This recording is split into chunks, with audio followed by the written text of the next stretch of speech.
జై స్వరాజ్ వరల్డ్ టీవీకి స్వాగతం.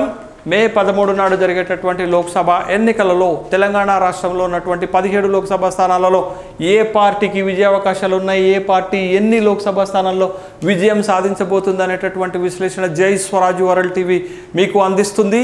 ఈ విశ్లేషణలో భాగంగా మహబూబ్ నగర్ లోక్సభ స్థానంలో ఏ పార్టీకి విజయ అవకాశాలు ఉన్నాయి, ఎవరు గెలవబోతున్నారు అనేటటువంటి విశ్లేషణ అందిస్తున్నాం. అయితే తెలంగాణ రాష్ట్రం ఏర్పాటైన తర్వాత జరిగినటువంటి 2 లోక్సభ ఎన్నికల్లో 2014లో బీఆర్ఎస్ గెలిచింది, 2019లో కూడా ఈ లోక్సభ స్థానం నుంచి బీఆర్ఎస్ఏ గెలిచింది. అయితే 2024 లోక్సభ ఎన్నికల్లో ఏ పార్టీకి మహబూబ్ నగర్ లోక్సభ పరిధిలో విజయ అవకాశాలు ఉన్నాయనేటటువంటి విశ్లేషణని జై స్వరాజ్ వరల్డ్ టీవీ మీకు అందిస్తుంది. కాంగ్రెస్ పార్టీ నుంచి పోటీ చేస్తున్నారు చెల్లా వంశీ చందర్ రెడ్డి పోటీ చేస్తున్నారు. బీఆర్ఎస్ పార్టీ నుంచి సిట్టింగ్ లోక్సభ సభ్యుడైనటువంటి మన్నె శ్రీనివాస్ రెడ్డి పోటీ చేస్తున్నారు. బీజేపీ నుంచి బీజేపీలో బలమైనటువంటి నేత డీకే అరుణ పోటీ చేస్తున్నారు.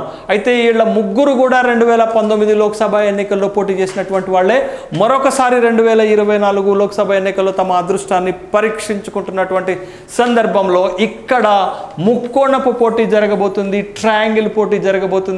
ట్రయాంగిల్ పోటీలో చాలా స్పష్టమైనటువంటి పోటీ అటు కాంగ్రెస్ అభ్యర్థి చెల్లా వంశీ చందర్ రెడ్డికి, ఇటు బీజేపీ అభ్యర్థి డీకే అరుణకు జరగబోతుంది అనేటటువంటి అభిప్రాయాలే వ్యక్తమవుతున్నాయి.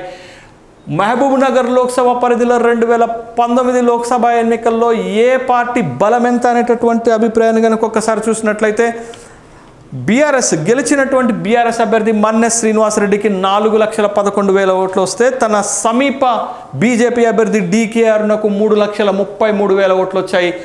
అప్పుడే బీజేపీలో చేరినటువంటి కాంగ్రెస్ పార్టీ నుంచి బీజేపీలో చేరినటువంటి డీకే అరుణ 3,30,000 ఓట్లు సాధించటం ఒక అద్భుతమైన విషయాన్ని చెప్పాలి. కాంగ్రెస్ పార్టీ నుంచి పోటీ చేసినటువంటి చెల్లా వంశీ చంద్రరెడ్డికి కేవలం 1,93,000 ఓట్లు మాత్రమే సాధించడం జరిగింది. గెలిచినటువంటి మన్నె శ్రీనివాసరెడ్డికి 4,11,000 ఓట్లు వస్తే బీజేపీ అభ్యర్థి డీకే అరుణకు 3,33,000 ఓట్లు వస్తే కాంగ్రెస్ పార్టీ నుంచి పోటీ చేసినటువంటి చెల్లా వంశీ చంద్రరెడ్డికి కేవలం 1,93,000 ఓట్లు మాత్రమే రావడం జరిగింది. అయితే 2023 శాసనసభ ఎన్నికలకు వచ్చేసరికి మహబూబ్ నగర్ లోక్సభ స్థానంలో రాజకీయ ముఖ చిత్రం మారినట్లుగా మనకు కనపడుతుంది. ఈ లోక్సభ పరిధిలో కాంగ్రెస్ పార్టీ 7 శాసనసభ స్థానాల్లో కాంగ్రెస్ పార్టీ అభ్యర్థులు గెలిచారు. కాంగ్రెస్ పార్టీకి 2023 లోక్సభ ఎన్నికల సందర్భంగా 7 శాసనసభ స్థానాల్లో గెలవటమే కాదు, వచ్చినటువంటి ఓట్లు కూడా చాలా భారీ స్థాయిలో వచ్చాయి. 6,11,000 ఓట్లు వచ్చాయి. బీఆర్ఎస్కి 5,11,000 ఓట్లు వచ్చాయి. అంటే బీఆర్ఎస్కి కాంగ్రెస్కి 1,00,000 ఓట్ల డిఫరెన్స్ వస్తే బీజేపీకి చాలా తక్కువ ఓట్లు వచ్చాయి.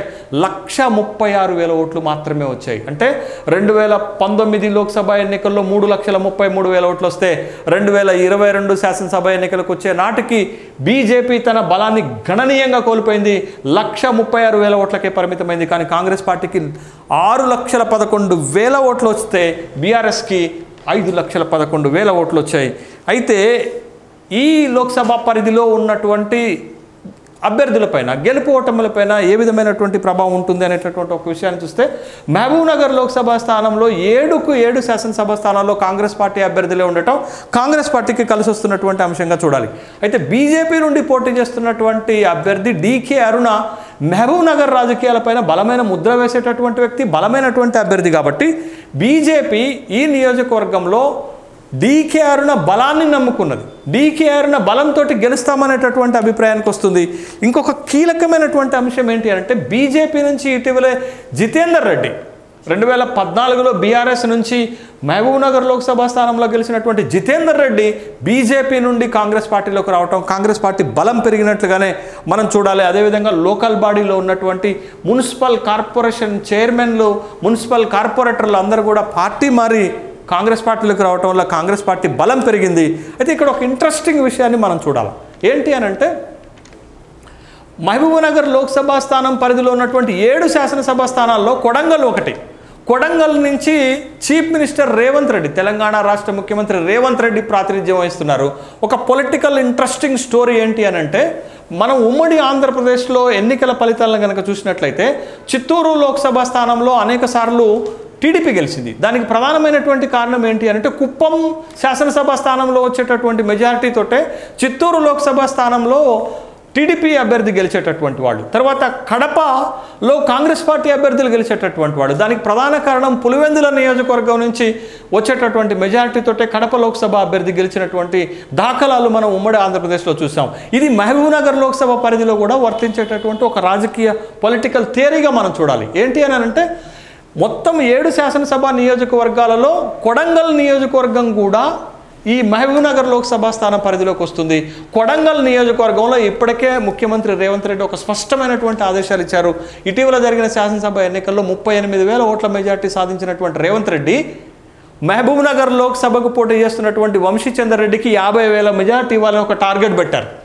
కాబట్టి మహబూబ్నగర్ లోక్సభ స్థానంలో డీకేఆర్న గెలుస్తుంది అనే ఒక అభిప్రాయం ఉన్నప్పటికీ కూడా ఖచ్చితంగా కొడంగల్ నియోజకవర్గంలో వచ్చే మెజార్టీతోటి కాంగ్రెస్ పార్టీ అభ్యర్థి వంశీచందర్ రెడ్డే మహబూబ్నగర్ లోక్సభ నియోజకవర్గంలో గెలిచేటటువంటి అవకాశాలు స్పష్టంగా కనపడుతున్నాయి. దానికి తోడు మహబూబ్నగర్ లోక్సభ స్థానంలో ఉన్నటువంటి 7 శాసనసభ స్థానాల్లో కాంగ్రెస్ పార్టీ ఎమ్మెల్యేలే ఉన్నారు. అటు నారాయణపేటలో కానీ, షాద్నగర్లో కానీ, మహబూబ్నగర్లో కానీ, జడ్చర్లలో కానీ, దేవరకదర్లో కానీ, మక్తల్లో కూడా కాంగ్రెస్ పార్టీ అభ్యర్థులు ఉన్నారు. వీళ్ళందరూ కూడా మహబూబ్నగర్ లోక్సభ పరిధిలో వంశీచందర్ రెడ్డి గెలుపుకు దోహదం చేస్తారు. మరీ ముఖ్యంగా కొడంగల్ నియోజకవర్గంలో వచ్చే ఓట్ల మెజార్టీతోటే వంశీచందర్ రెడ్డి మహబూబ్నగర్ లోక్సభ స్థానంలో విజయం సాధించబోతున్నారు. జై స్వరాజ్ వరల్డ్ టీవీ విశ్లేషణలో అంతిమంగా మహబూబ్నగర్ లోక్సభ స్థానంలో డీకేఆర్న భారతీయ జనతా పార్టీ అభ్యర్థికి, చల్లా వంశీచందర్ రెడ్డి కాంగ్రెస్ పార్టీ అభ్యర్థికి పోటీ జరిగినప్పటికీ కూడా అంతిమ ఫలితము కాంగ్రెస్ పార్టీ అభ్యర్థి వంశీచందర్ రెడ్డి వైపుకి మొగ్గవచ్చు అనేటటువంటి అభిప్రాయాలు వ్యక్తమవుతున్నాయి. ఇది ముఖ్యమంత్రి రేవంత్ రెడ్డి ప్రాతినిధ్యం వహించేటటువంటి లోక్సభ నియోజకవర్గం కాబట్టి కాంగ్రెస్ పార్టీకే అనుకూలమైనటువంటి ఫలితం అంతిమంగా వస్తుంది.